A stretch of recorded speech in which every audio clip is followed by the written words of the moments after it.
Assalamualaikum warahmatullahi wabarakatuh. Seperti biasa teman-teman ya, di video kali ini saya akan menginformasikan lagi tentang gagal bayar di aplikasi Finplus ya. Jadi di video ini saya akan berbagi tentang gagal bayar di aplikasi Finplus ya. Karena di sini kami mempunyai aplikasi Finplus yang tidak dibayar selama 253 hari. Nah, seperti apa sih resikonya misalkan gagal bayar ya ataupun telat bayar di aplikasi Finplus?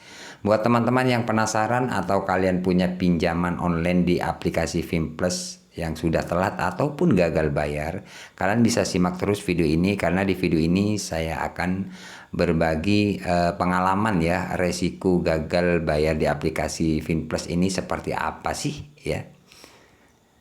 Jadi seperti biasa teman-teman ya, sebelum kita lanjut ke pembahasannya, buat teman-teman yang baru menemukan channel ini ya, atau yang belum subscribe ke channel ini, jangan lupa tekan tombol subscribe-nya ya, agar kalian tidak ketinggalan info terbaru dari channel Markas Pinjol teman-teman ya.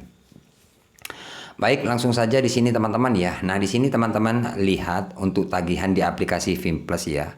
Karena untuk aplikasinya sudah saya buka ya. Untuk aplikasinya tujuan saya bukan mengajak kalian untuk tidak bayar ya, atau ngajak kalian tidak bayar di pinjol, tidak. Di sini saya cuman berbagi tentang pengalaman gagal bayar di aplikasi Finplus teman-teman ya. Baik, di sini Rp 4.277.000 sekian.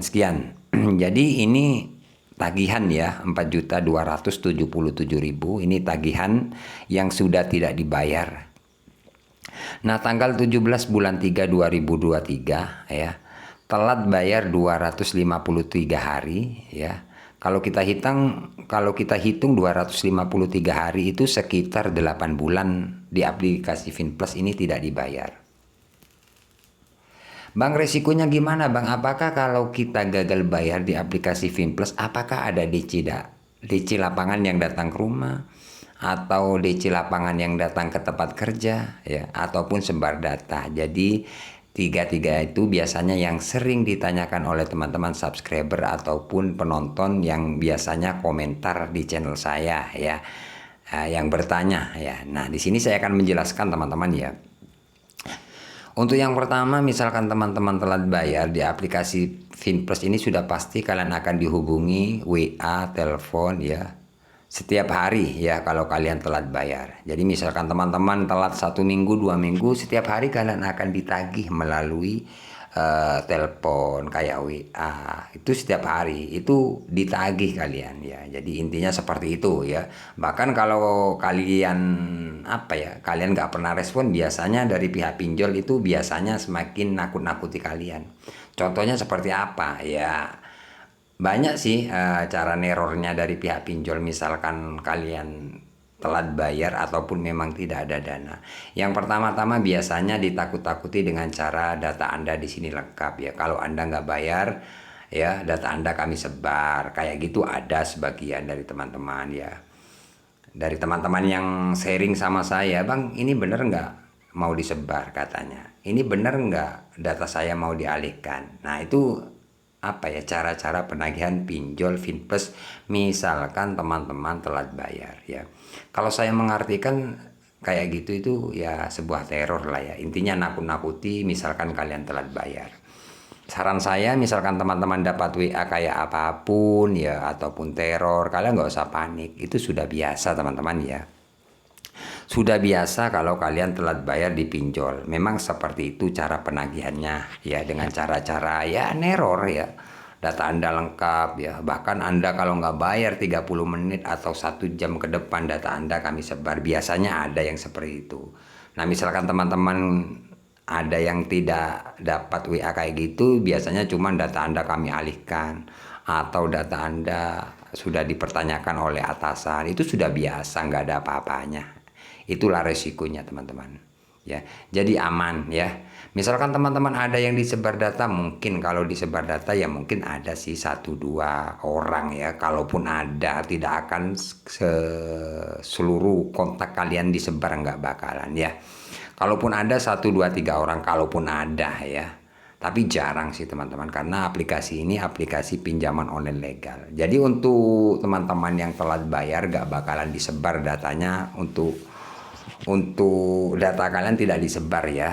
Misalkan teman-teman telat bayar tidak bakalan. Misalkan dapat WA katanya mau disebar, itu sudah biasa, itu hanya neror atau nakut-nakuti kalian ya. Jadi untuk aplikasi Finplus ini sebagian aja, kalaupun ada yang disebar data kita maklumi ya. Mungkin kalaupun ada loh ini teman-teman ya. Kalaupun ada ya mungkin 1 orang atau 2 orang ya. Kalaupun ada ya, tapi jarang sih ya. Dan kemudian untuk resiko yang kedua, biasanya itu apa ya, tim kolektor mau datang ya, di lapangan mau jemput dana ke tempat kerja ataupun ke rumah ya, siapkan dana full, itu sudah biasa. Itu sebuah teror juga sih dari pihak pinjol tersebut ya. Sebenarnya kalau seperti itu bukan dari pinjol Finplus aja, dari pinjol apapun biasanya cara-cara penagihannya memang seperti itu. Makanya buat teman-teman ya, sering saya infokan, misalkan kalian telat bayar di pinjaman online legal, kalian harus kuat mental ya, karena kalian akan di WA dengan cara-cara seperti itu ya. DC lapangan mau jemput dana besok ya, besok siapkan dana full ya, atau kami datang ke tempat kerja Anda ya sesuai alamat yang Anda cantumkan. Itu sudah biasa, nggak bakalan datang. Karena saya pribadi sering dapat WA kayak gitu. Tapi nyatanya sampai sekarang ini sudah telat 8 bulan ini tidak ada yang namanya DC datang ke rumah ya. Jadi untuk aplikasi Finplus ini teman-teman tidak ada DC-nya ya. Aman ya, meskipun daerah manapun aman ya. Karena ada sih sebagian dari teman-teman subscriber yang juga sering WA saya yang bertanya dari ya banyak sih, dari kota-kota mana banyak sih. Tapi tidak bisa saya sebutkan. Jadi intinya banyak, itu cuman bertanya-tanya aja ya. Intinya nggak ada yang didatangi, cuman bang gimana bang, saya sudah dapat WA kayak gini. Ini bener nggak DC-nya mau datang? Ya saya tinggal balas sih. Ya nggak bakalan datang. Jadi bukan 1-2 orang yang bertanya itu, bahkan puluhan sih itu. Tapi nyatanya sampai sekarang nggak didatangi. Jadi hanya nakut-nakuti saja. Itulah risikonya teman-teman ya, seperti itu. Kalaupun ada yang bertanya bang, apakah pinjol ini bisa menghubungi di luar Kondar? Bisa, semua pinjol bisa, tergantung bagaimana cara kalian menghadapinya.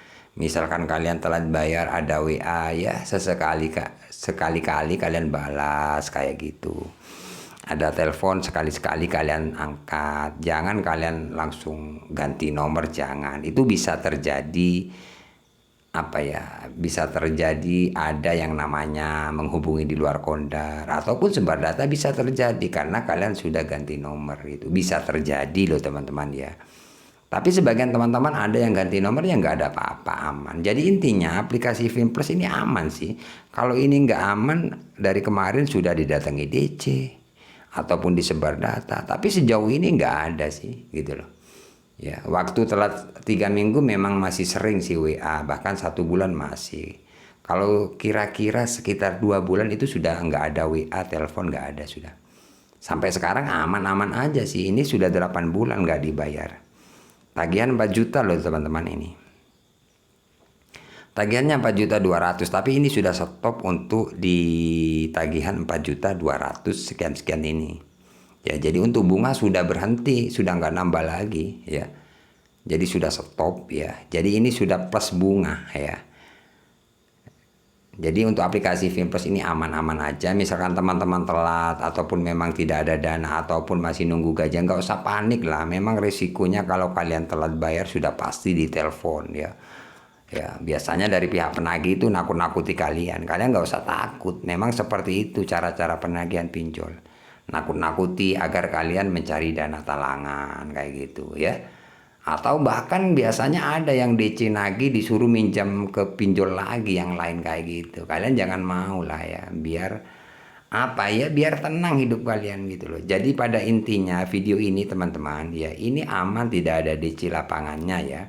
Kalaupun ada sebar data ya mungkin 1-2 orang, kalaupun ada, tapi jarang ya.